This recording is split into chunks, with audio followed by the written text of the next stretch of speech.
So the medical person is going to go, hey, do you need to be in a home? The financial person is going to go, how do we pay for it?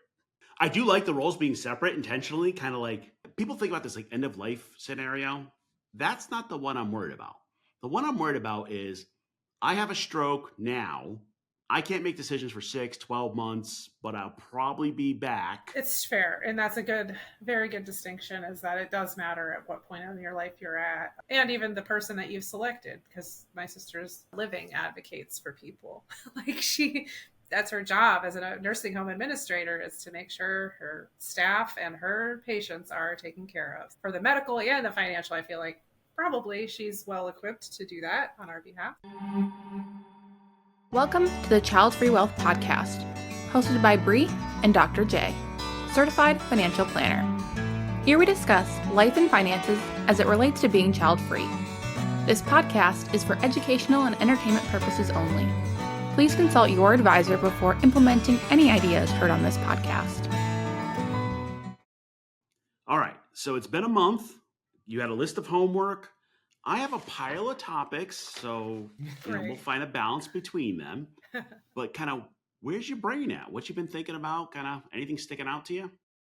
Yeah, so, last time we met, we talked a bit about changing of mindsets. And I think I brought to the last meeting a little bit of grumpiness over the fact that we didn't make some of our goals happen from the perspective of paying down more of our car, as well as the dual goal of putting away money for our trips this coming summer.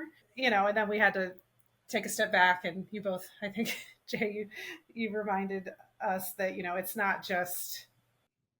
it's not simply meeting all the goals and doing that, but also, we balanced that with, we were also doing a few more things for birthdays and for things that we had going on leisure wise. And I think the takeaway that I had from last meeting was, even if the primary and even the secondary goals aren't met, it's no reason to despair or to kick yourself too hard. So I tried to apply that a little more this month, where similarly, we had outlined some goals to put aside money for travel, and we were able to do that, but we weren't able to put more money on the car. And I'm okay with that. I'm able to kind of accept that we're trying to put away money for fun summer with some, little trips and our board game convention. And even though I didn't get to make extra payments on the car, that was the trade-off. Yeah, just trying to actively change my mindset on that stuff.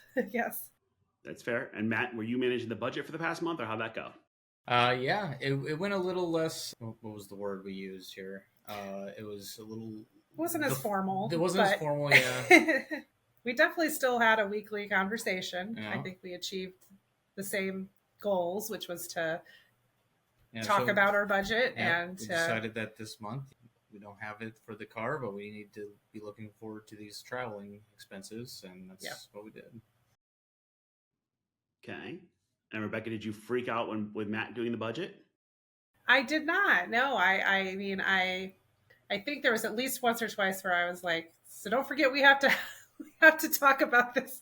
I think Fridays are our day we try to set aside for this. Yeah. But no, our budget's pretty set in terms of we don't fluctuate wildly from one week to the next in terms of spending. So I wasn't concerned, but kind of letting you lead the conversation was just a little new territory, but didn't freak out. Just, it was a little bit, it was actually kind of nice. Just I just show up and we talk about it. It's informal, and it's just as good as the other meeting was when I was more in the lead. So the question then is, over the month, I'm going to ask Rebekah this one first and ask Matt.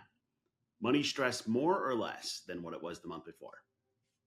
I think for me, less, just from the perspective of I wasn't using every opportunity that I didn't, put aside extra for the car to kind of oh, we're not doing the right things. I just kind of, had to pause a minute and just, go, this is as planned. We talked about this. This is according to plan. We're not doing anything wrong. And even I went out and got my nails done with my friend, which was expensive and something I don't normally do. I bought some clothes, and I was like, these are things that I want, and I need is a strong word, didn't need it, but I was like, you know what, this is intentional.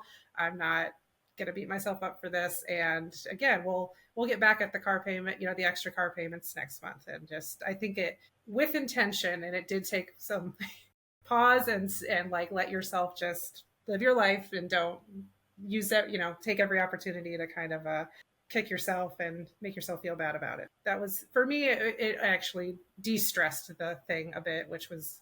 How about for you, Matt? I would say a little more, but just having to think about it a little more. Obviously, it's going to happen. But I don't think it stopped me from doing anything that I wasn't going to do with the money or budget or anything like that. Didn't go out and buy any new expensive games. I did get a shirt here and there, but I don't really, tend to try to spend that much. But having to think about it a little more, I think, stopped me probably a couple times.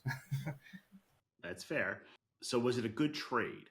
It sounds like Rebekah had a lot less stress, essentially, even though you may not give yourself credit. You were kind of stressed out last time we talked. Matt got a little bit, but it sounds manageable. Was it a good trade? I would say it's a good trade, yeah. I think it was too. Yeah, I think it was. I think it could be a shared, I hate to say burden, because it's just everybody's got it, it's life, but something to share a little bit more equally, or even just bringing you forward as the lead, or just the conversation starter is really what it is. It's, I don't feel like either of us are, the the law, and the other one is the, submissive one. It's more of the who's going to start the conversation, and let's get on the same page. And I think having participation being initiated from either side is a huge benefit for both of us. So that's fair. And I think, Rebekah, you were going to walk the dogs more, I think was the trade. Yes. That didn't pan out at all. Oh, Matt, come on. That was not a thing I did. So, well, I don't know. It was letting them out in the morning before work. Yeah. And I do. You do, yeah.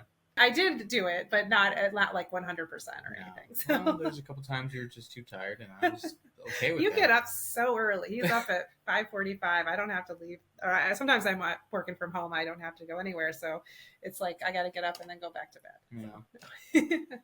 Yeah, I think the realization I want you guys to think about is it's working. It's kind of like, may not be perfect. That's okay. You're enjoying the ride a little bit more.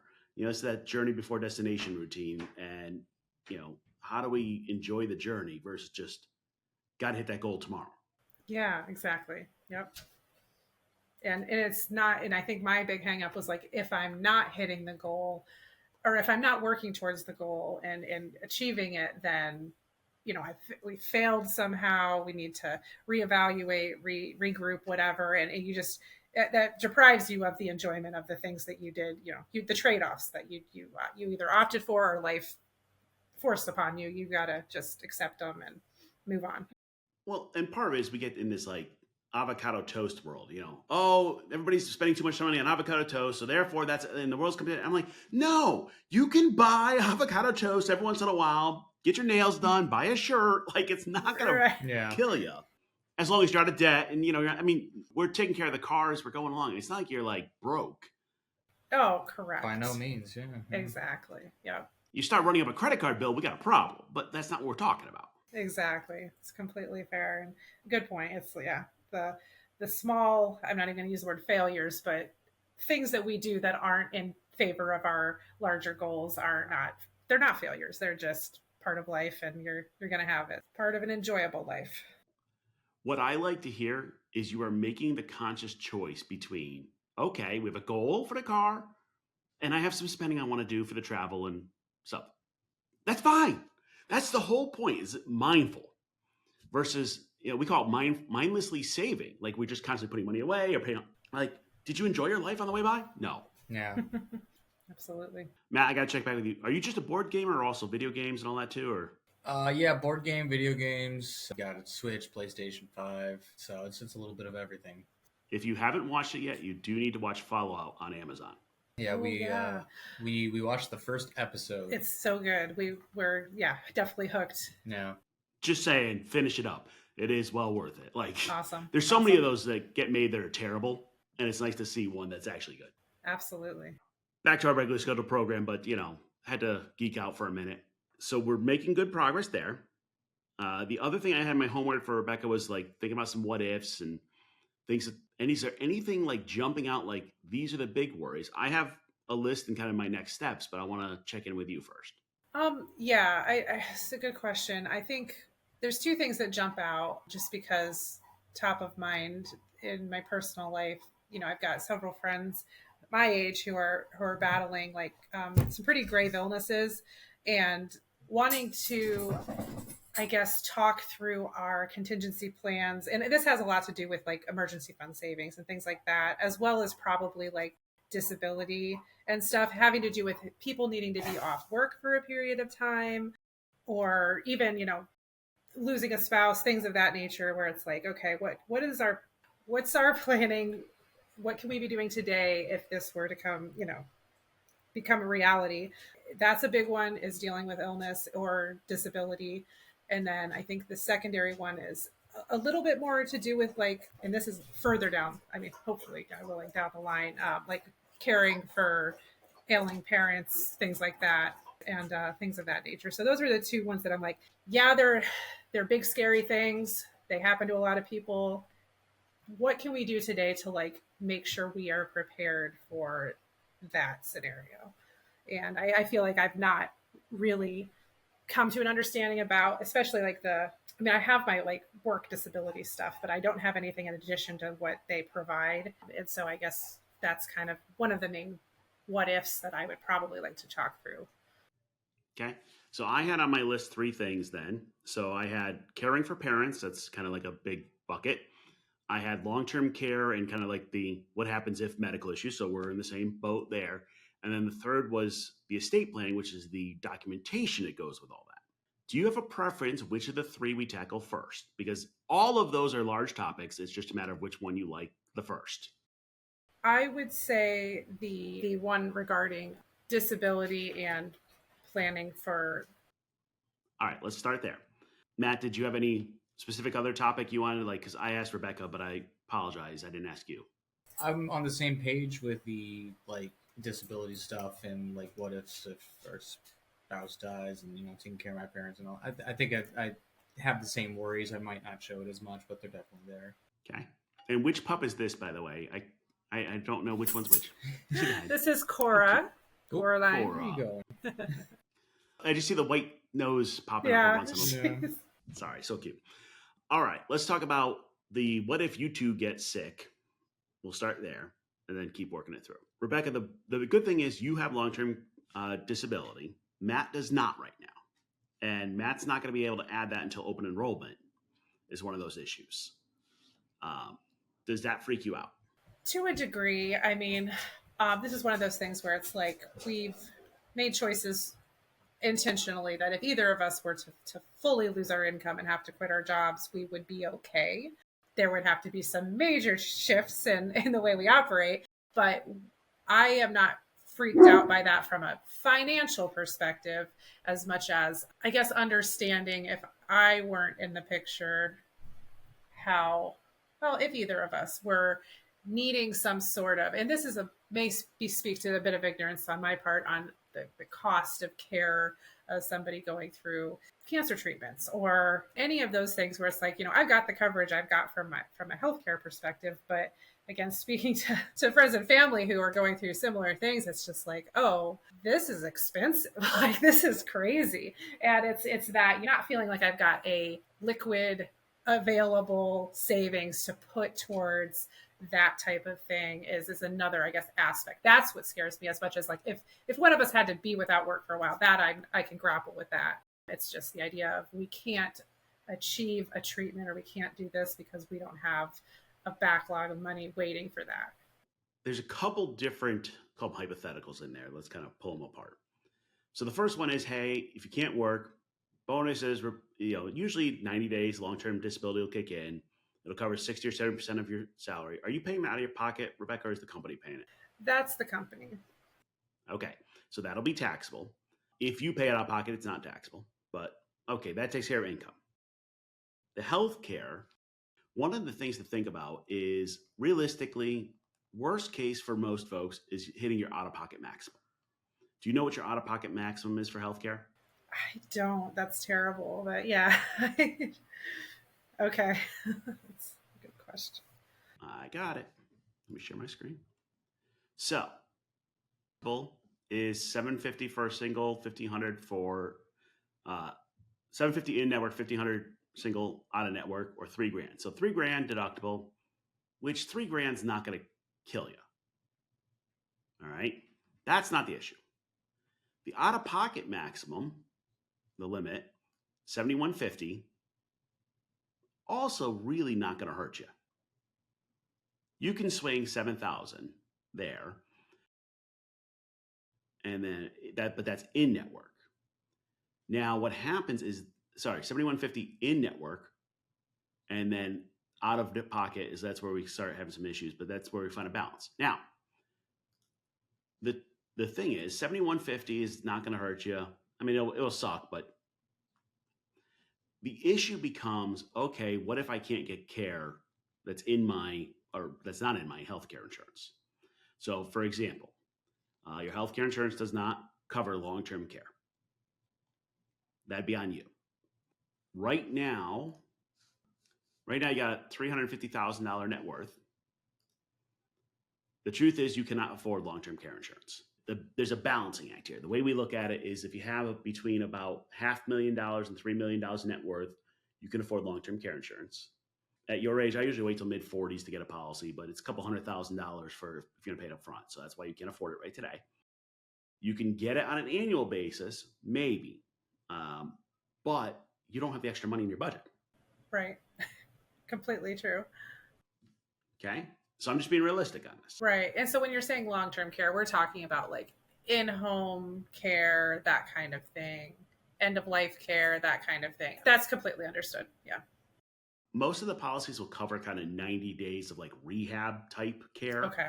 And then like the day after that, you're on your own. So that's the balancing act. Okay. So let's talk about cancer, because cancer is one that always gets people. The bonus is once you get to your out-of-pocket maximum, your insurance should cover most things. Now, the problem is, what if they don't cover like the specialist care you want? Exactly. So once you get to a certain point with money, you can actually like fly across the country to somewhere else to look at the expert on, blank. So you guys are in Ohio. Right now, Cleveland Clinic's doing a lot of the best heart work. Well, I send people to Cleveland Clinic for that. MD Anderson might be better for some of the cancers, or Yale, or right now, you don't have the extra cash to do that. That's just the truth. And I mean, this is anecdotal, but even the aspect of insurance companies looking at someone going through active cancer treatments and going, yeah, but you don't need that scan. Yeah, but you don't need this. And that blows my mind that that's a thing that happens, but it does. And so it's like, okay, well, that scan is $1,500, $3,000. It adds up. So it's just like, where do you come up with it? Okay, so pause there. What you do instead is you're going to pay for somebody like a social worker or an aging care manager to fight for you with the insurance company to get it paid for. See, just because the insurance company says you don't need it, that's not a final answer. I see. It's how do I get the doctor to fill out the blocks to get the box checked to get there? That's the problem. And the issue is with healthcare, when people really need help from a medical and financial standpoint, they often can't afford it, and they're not in a place to fight. So you need somebody to advocate for you to go, okay, I'm going to go fight with the insurance company and do it. So for the older folks, there's actually an aging care manager, geriatric care manager. You pay them. They're $250 an hour, but literally their job is to go and fight with the insurance companies and figure out this is what you need, this is how to do that, or get you covered. So I had a large fight with my primary care doc because they were going to take me to collections for a lab for $30. Well, the issue was they coded it wrong. They coded it as like, instead of like part of my physical as something else.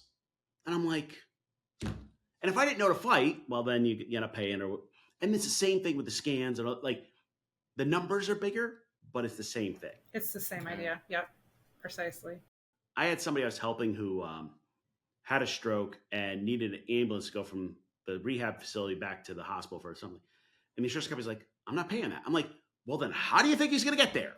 Seriously? And that's where we had to like just have the battle, and the insurance company in the end ended up paying.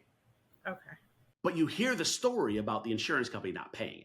That's what and again, it comes from a place of I've not experienced that one firsthand, but I know it happens. And I'm like, what do you do in that circumstance? Like, again, I fully admit it comes from a place of somewhat ignorance and just inexperience. But yeah, it makes me go, okay, well then if I've got to pay it, where am I getting that money? Right. So let's go to the extreme. For a while there was a hospital. I'm going to leave the names out because protect the innocent. I don't know if they're innocent or not. But they started taking people's houses for not paying the healthcare bills, like 6-figure bills. So I had to laugh because somebody in this case bought a billboard across from the hospital and said, blank hospital is stealing people's houses. By the way, their policy changed. I was like, I kind of like what happened there. Yeah. I absolutely love it.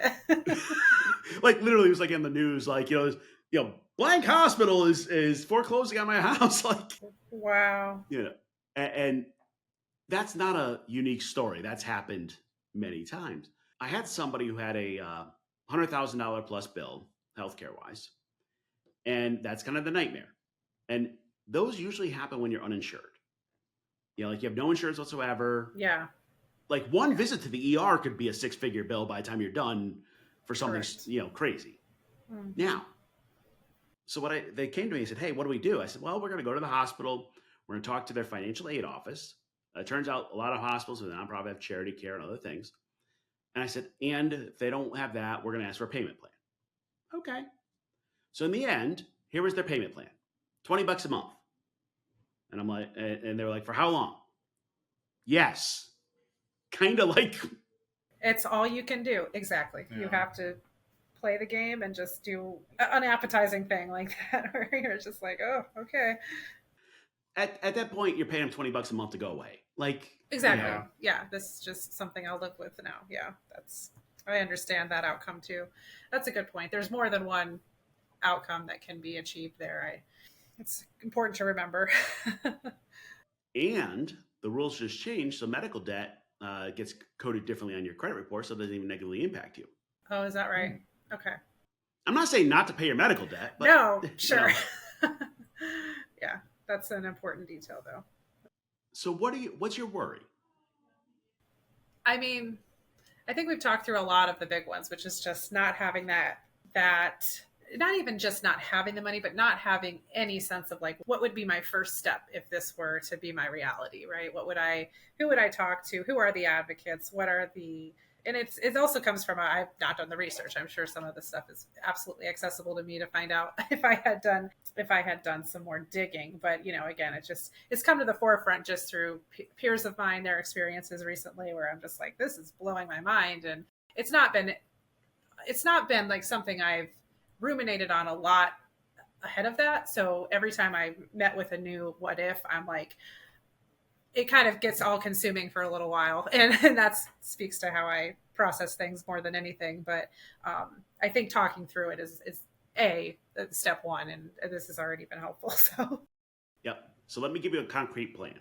Okay. And either of you get sick, you both can follow the same plan. First thing is you take care of your medical issues. Just yes. I don't care. So, my mother's been disabled her whole life. We've never had a lot of money. Like, we just always grow up. You just take care of the medical issues. We'll figure out the rest after. I'm sorry. Like, just kind of how it works. So take care of the medical issues. The one of you that is not injured then emails me and says, okay, how do we take care of these bills? Okay. And what'll happen is when you do the healthcare, like, they'll send you the bill before the insurance company's paid it. They'll be like, oh, you owe blah, blah. And I'm like, hold up. We're going to do a whole analysis of this. We're going to what drives me crazy now. I actually did this. My wife went in, she had busted her ankle, and we're in the walk-in /ER because it's Sunday and it's the only thing that's open. And in our insurance, it was $500 for the ER visit. And before they're letting us behind the door, they're like, where's your credit card? Wow. Unreal. And now I knew it was part of the plan, so I knew I had to give them my $500. But yes, they technically would have served us if we didn't give them the $500. But like, literally, they're pushing around that little cart, and they got the swipe right there. What I'm waiting for is them to turn it around to you and ask for a tip. Like that's in the exactly. machine. That's what I'm thinking too. I'm just like, oh, Mick Hospital over here. Sorry, that's driving me crazy right now. Is the spin around it so you can finish it. And I know. I know. in your case, you have a resource. The unfortunate thing is there are a lot of people that don't have resources, and it's really hard to work your way through. You two are an unfortunate point that you do. And the hard part of this is when you've got a medical emergency going on, the world's coming to an end. And if you don't have a plan, it's tough. I had somebody, she calls me, her husband's in the hospital, unconscious. She's never managed any of the money. And she's like, what do I do? I'm like, I got you. I got you. We'll work on it.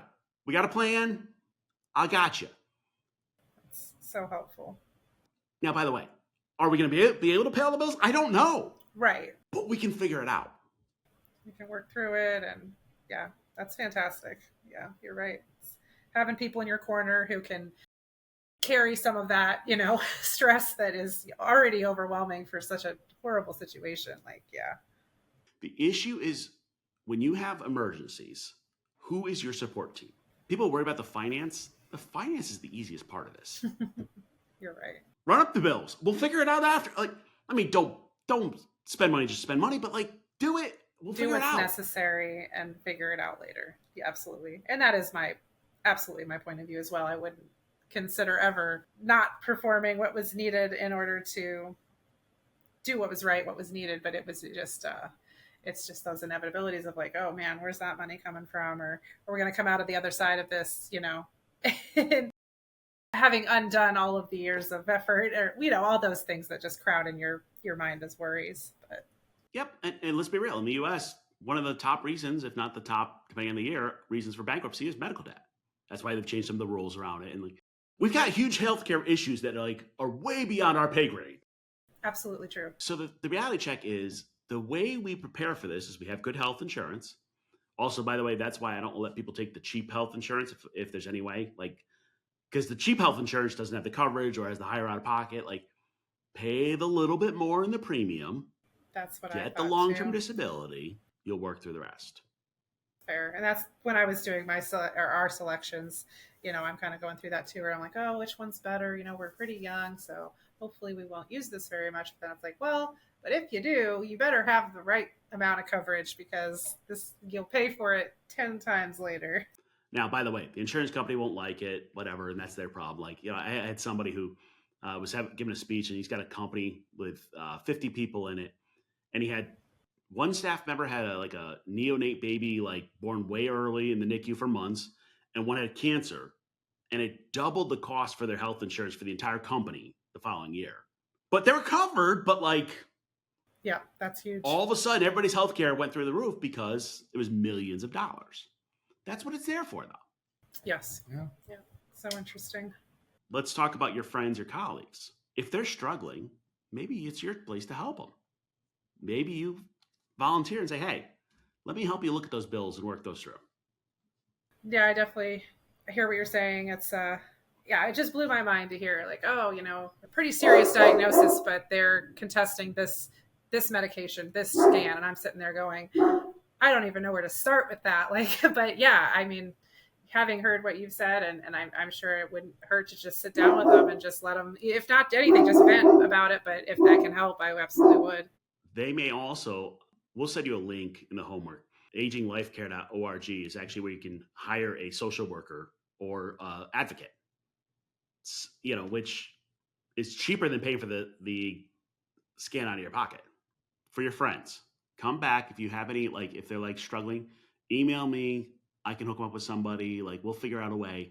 The problem is they take the insurance company, their answer is final. No, you might end up fighting that ambulance motor. I think we fought for 2 years. Okay. Yeah. But hey, at least you're not paying this bill that is not yours to pay. And it really shouldn't be because who are they to deny something that's so obviously needed? Wow. But yeah, I appreciate that so much. Yep. And now, the challenge for you two, let's go to the next step. And this is going to we'll go a bigger topic is, all right, who is your medical power attorney? Who's the person who's making decisions for you two if you can't make them for each other? Have you thought about that? Outside of passing, I really haven't. We have not named that person or considered certainly be able to come up with someone, but I'm not even sure the process to go through to do something like that. I'm going to send you an article to look at before the next time. Okay. You're ultimately going to end up landing 3 people. The executor is kind of the person with your will that kind of like takes care of everything when you die. The medical power of attorney is who backs up. So right now you each make your own decisions for each other, but then like you two in a car crash, who makes decisions for you two? And then there's a financial power of attorney. Often the medical person and the financial person may be different people, but it's a question of who would you trust to make those decisions for you? Yeah. And right now you have nothing in paper. So if you two are in a car crash, right, you don't have anything. The healthcare in system line. is making decisions. Oof. That's Wow. a mistake. I'll pull the plug immediately. No, I'm just kidding. Well, actually, it's a bigger issue of like, do you want the plug pulled? Not like that all gets Well, specified, sure. but like, Yeah. will your medical power of attorney do what you expect them to? Like, this is the one that keeps you up at night. Who makes decisions for child-free folks when they can't? Interesting. Yeah. We're working on a solution for our company to actually be able to serve people as their power of attorney executor in the future. Oh, wow. But the legalese around it is a giant nightmare. I can't imagine. You know, the question of like, who do you trust to do that for you? You know, and make That's those a big one. decisions. It's hard. So in those scenarios, you would write down your expectations and you would hand them to that trusted person. And then the real trust is that they would execute it right. Well, that's part of that discussion. So like I had somebody for the will, she wanted to be cremated, but her family's very religious and wanted burial. Well, will the family member follow my wishes? Right. Is a really good question. Wow. I didn't think about that. You know, yeah. my parents, my mother wants all the machines, and my mother wants no machines. My father wants all the machines. If my father's making the decision, he'll never pull the plug on her. Interesting. I'm listed as her power of attorney because, You're going to do what she says. Yeah. you know, I'm not going to like it, but Well, sure. that's what we're going to do. Yeah. You know, and that's the hard part is right now, if you two are in a car crash, the healthcare system's just making decisions for you, which they don't know you. You know, it's not that they mean anything ill will. It's just. No, right. They don't have the instructions. How could they even know if they wanted to? Yeah. So in order to get those people designated and actually in place, obviously you have to work with somebody in the legal realm. Is there like, I'm sure there's people who just advertise this as a service out there. Is that what your clients normally work through, or? Do either of you have a legal benefit through work? I don't think so. I don't. He definitely doesn't. I don't. I don't think I do either. What I'm going to do is I'm going to run you through a whole bunch of questions to help fill in the blanks. There's a service I use called Trust and Will. It's like Mad Libs for wills. Like, you know, you fill in technically you're, you know, it's like legal Zoom, you know, you get like, you fill in the blanks yourself, get it witnessed, you're good. Each state has its own little quirks on witness versus notary. It's a start. It's not a perfect plan, but at your age, like mid-30s, I got something in paper. Yeah, that's fair. You know, we can get fancier. So let me kind of start through the questions. By the way, I didn't want to go there because we're going to be depressing today, but let's go there. We went through like medical issues, and now I'm going to kill you off. All right. Oh, let's go. I mean, you know, that's the dark stuff. Story arc. Yeah.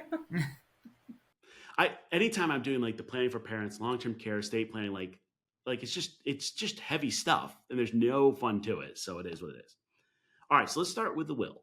So the first question is, who gets your stuff when you die? Have you thought about that?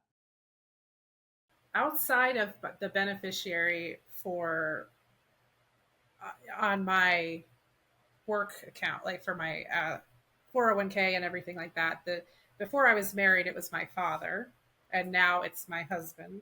And I think the secondary person is my father. So I guess that's the only step I've ever taken in designating anybody. But yeah, we haven't really talked about that. But it would probably be one of our parents if they were still there. And if not, one of our siblings. We both have siblings.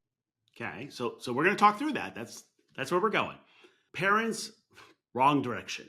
All right. That's completely fair. Yeah. Math It makes says sense. It makes sense. Yeah. wrong direction. So we'll start with Rebekah and then I'll ask Matt the question. So Rebekah, if your money, everything you own, you die, Matt's gone. I used to say like you get like taken away by an alien or something, but then somebody's like, how do you prove I was taken away? I was like, all right, fine. Matt's dead.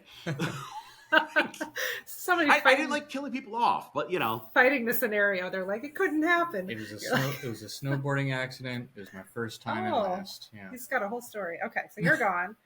So Matt's gone. I'm gone. Yep. You're gone. Mm-hmm. Who gets the money next? I would probably. And can it only be one person, or can I split Nope. it up? You could.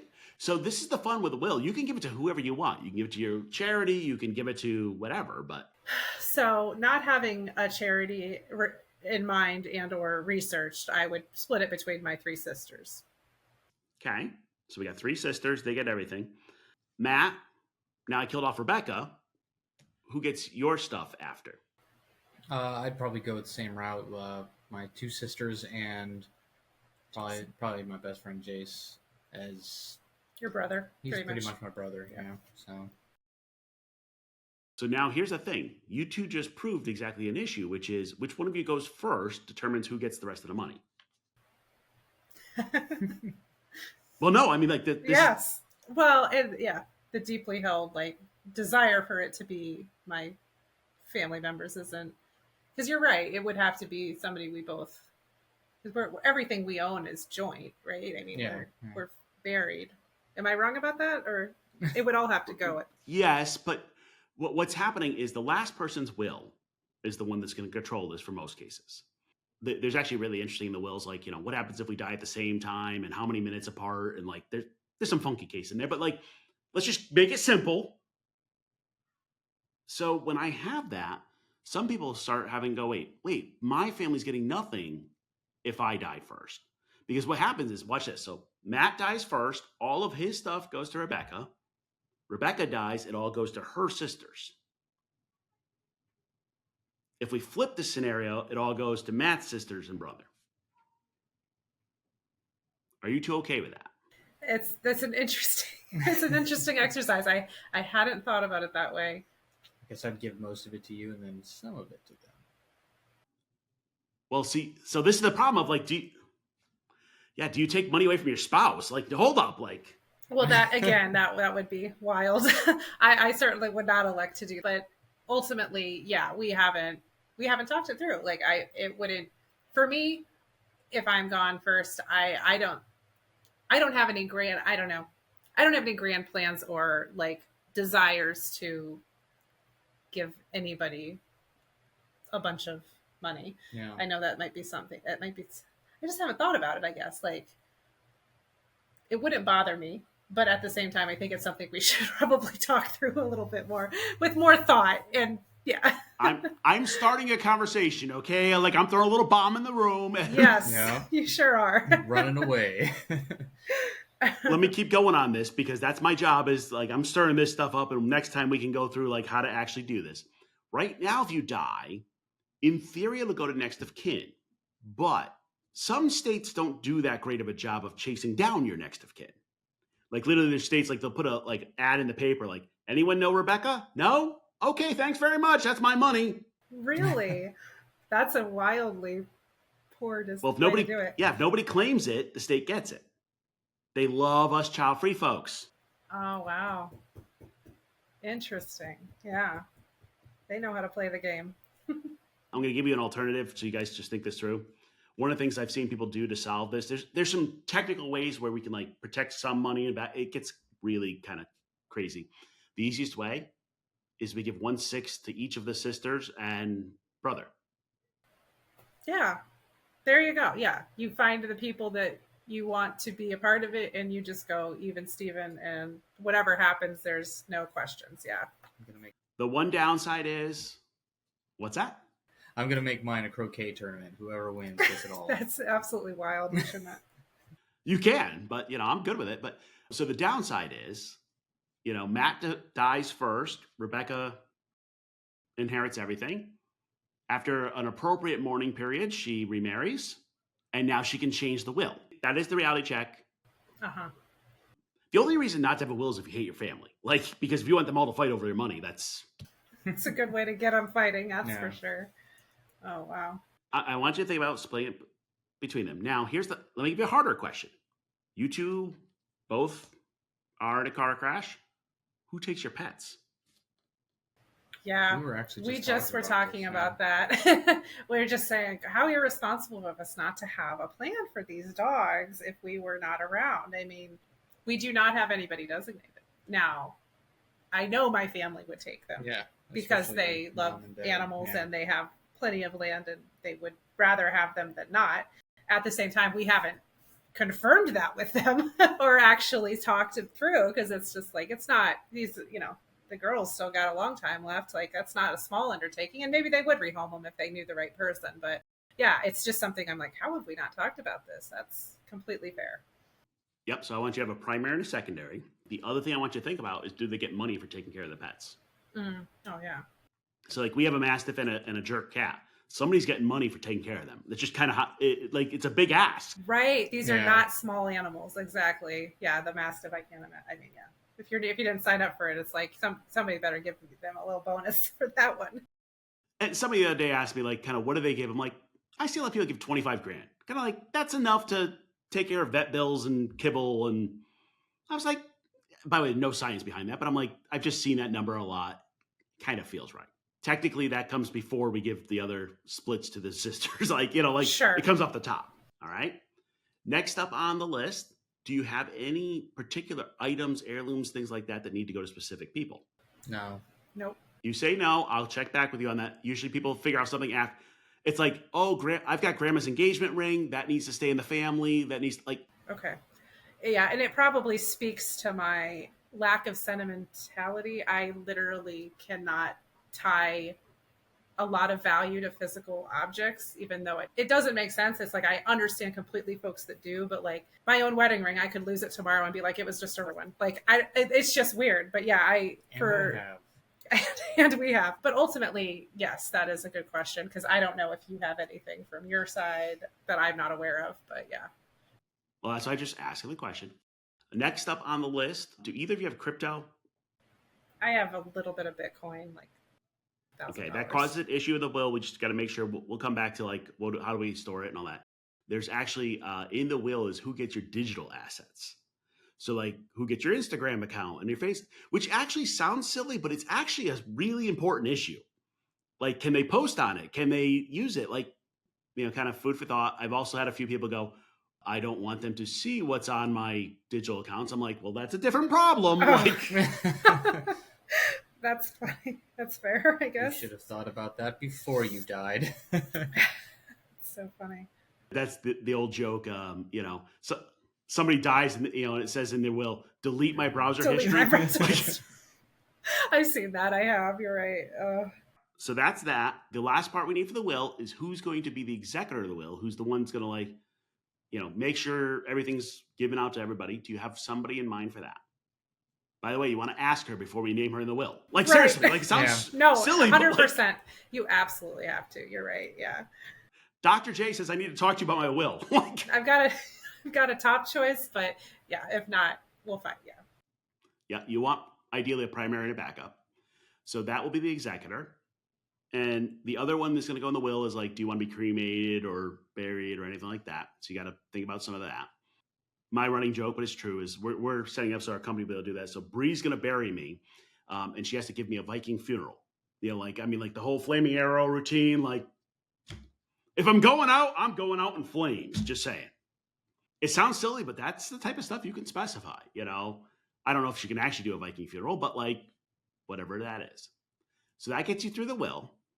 Then we go to our medical power.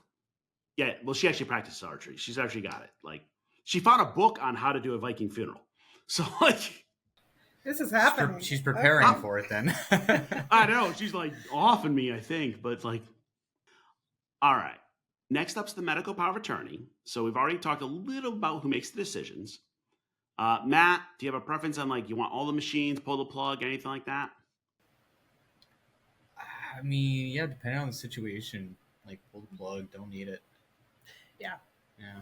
That's going to be my question, maybe what you were just about to say, but is there, I'm sure there's scenarios wise, like, I'm brain dead, I'm a vegetable, I have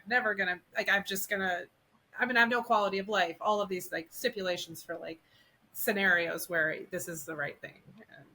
Yeah. Well, what happens is you outline kind of like the most likely scenarios, and then the power of attorney has to make choices. So The pulling the plug is usually something worded like, hey, if all it's going to do is prolong my life and there's no chance of recovery, yank it. And I'm like, I kind of like that concept, Yeah, Yeah. that's a good It's up to you. coverage for. The other one there is organ donation. Don't know if you have any preference there. That'll get specified also.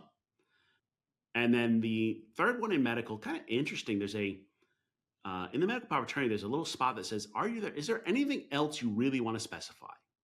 And I was like, "What does that mean?" Like, kind of like, give me some examples. What are you thinking? All right. Sometimes religious examples fit in there. So no blood products or other. Okay, that's easy. I had somebody in a deep red state say, "Can I specify no donation of my ovaries or my eggs or my uterus?" I was like, "Yes, you can. Why?" I'm like, and she's like, "There's discussions about post-mortem surrogacy." And I was like, "All right, now it feels a little Handmaid's Tale going on. But Got it. I don't have a problem if you specify that." It's your body, your choice. I was like, It's wow. And the other one that I had a good discussion with folks on, in the organ donation was, can you use my genetics for other things like the DNAs, and like, I was like, kind of. By the way, I'm not trying to like psych you out, but like, I'm just trying to get you to think about what matters to you. But I was like, I've never thought of any of this. Like, that's really important. yeah. That was the other meme we saw. It was like, I want to donate my body to science, and then science donates it to Goodwill. All right. So then with the last piece of paper is the financial power of attorney. So this is somebody who makes financial decisions for you when you cannot. Frequently, it's not the same person as the medical, interestingly enough. Like it might be a different person. Is it going to be the same for you, still your sister? I don't know. I haven't thought about that. Like, probably. I'm trying to think of somebody who just is steady, and again, got to get her buy-in. But yeah, I don't know. Apart from that, so when we talk about financial, we're talking about things like, I am not in my own mind. I've got dementia. I need to be put in a home, or I need to be put in some kind of making the big choices about my care and things of that nature that are going to cost me money and take from my assets and so forth. That's what we're talking about, correct? There's two parts there. So the medical person is going to go, hey, do you need to be in a home? The financial person is going to go, how do we pay for it? Okay. So they have to kind of talk at some point. Well, by the way, actually, I do like the roles being separate intentionally, kind of like, when we get to planning for parents, we'll talk about this a bit more. Like people are like, oh, I'm your financial power of attorney and your executor, and I'm named in the will. Well, maybe I'll put you in the crappy home so that I get the better amount. Like it's a big issue. ARP actually has a whole group on elder abuse because of this. People think about this like end of life scenario. That's not the one I'm worried about. The one I'm worried about is I have a stroke now. I can't make decisions for 6, 12 months, but I'll probably be back. Who keeps the ship, going on the right course for those 6 to 12 months? Those are the ones that are really interesting. The ones like when you're at end of life, like I know nothing. Like I'm already on the way out. Like it's fair. And that's very good distinction, is that it does matter at what point in your life you're at. And even the person that you've selected, because my sister's not a lot older than me. She's actually your age, 3 years older. But she, for a living, advocates for people.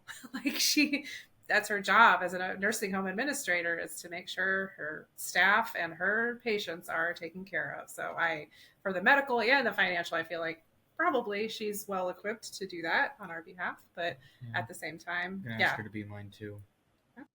Well, that was the question I was going to ask you, Matt. Like, it is common to have somebody like just one side or whatever. It doesn't matter who you pick. Yeah. The person that's most capable and is up for it. It's not a small thing to take on. So yeah, that's completely food for thought. We'll get 3 pieces of paperwork done: the will, medical power of attorney, financial power of attorney.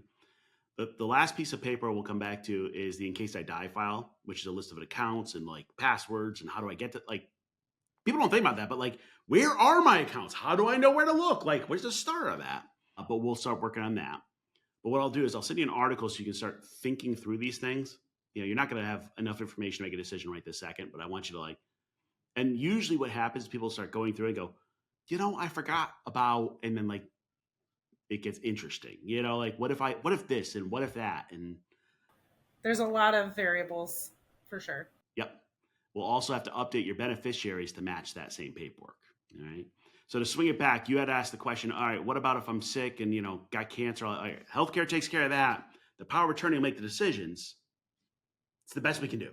That's the best case scenario. That's all I really need to hear is that there's a right way to go about it that is makes it the least painful for everyone involved, and that you're taken care of, we're taken care of, and that's really where the worry sits.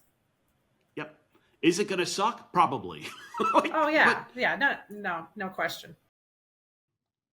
Yes, we need to build up your emergency fund. Yes, we need to do some other things, but the reality check is if you were actually in the hospital with a whole bunch of medical issues, you'd be worried about who's taking care of the dog.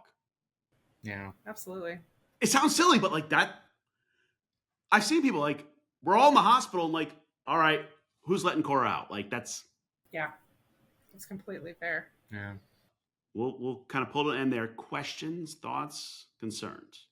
I mean, there's so much food for thought here. I think we could talk for hours about some of this stuff, but it's so funny because we just talked about the pet thing, and I don't know why that. Well, it was because we were talking about lining up our pet sitter for our trip. So we're just like, man, this is expensive, and it's for good reason. They come and stay in our home with our pets, and it's taking over our lives essentially and keeping our dogs rhythm and routine in place. We pay them a lot to do that, but at the same time, it's just what would ever happen if we never came back from this trip? Somebody'd have to deal with this, and that's something. So that got the ball rolling a little bit, where I already knew this was a topic I was interested in. The medical stuff with my peers and everything kind of occupied more of my brain for the last month or so. So this one is this will definitely take over that for a while, I think. And what we'll do is next time we meet, we'll kind of wrap this up, but then we're going to have the same conversation about your parents' paperwork and taking care of your parents and their long-term care and their health. It's interesting. Some people start with their parents and work on themselves, and some vice versa. The truth is we have to do both. We do. Yeah. And I had the same thought where it's just I feel like I need to understand the landscape, and maybe that's where working on ours first is probably the best case, because I've not talked to at least my parents about it or yours, but I know my parents have some things in place, but we'll obviously get into that. But yeah, I'm just not equipped to understand it at this point. So yep. My cheat is to go to them and go, hey, I just did mine. What's yours look like? There you go. That's a good idea. It's just a way. Perfect. They're like, wait, you're 30 something and doing yes, I am. What's your paperwork look like? And I've had a few folks go to their parents and go, what's your will and power of attorney? Like we don't have one, or it's been updated 30 years ago before you existed. And I'm like, that's useless. All right, we will do that. And last thing is, when's the trip? We're doing a week at the end of May. We'll just be traveling to West Virginia to stay with some friends. And then in June, we'll be at Origins for 4 days. So that's just another small trip to Columbus. So nice. Be sure to send me fun photos, because I get to travel through everybody's vacations. Yes, so that's fun. Be sure to think of me.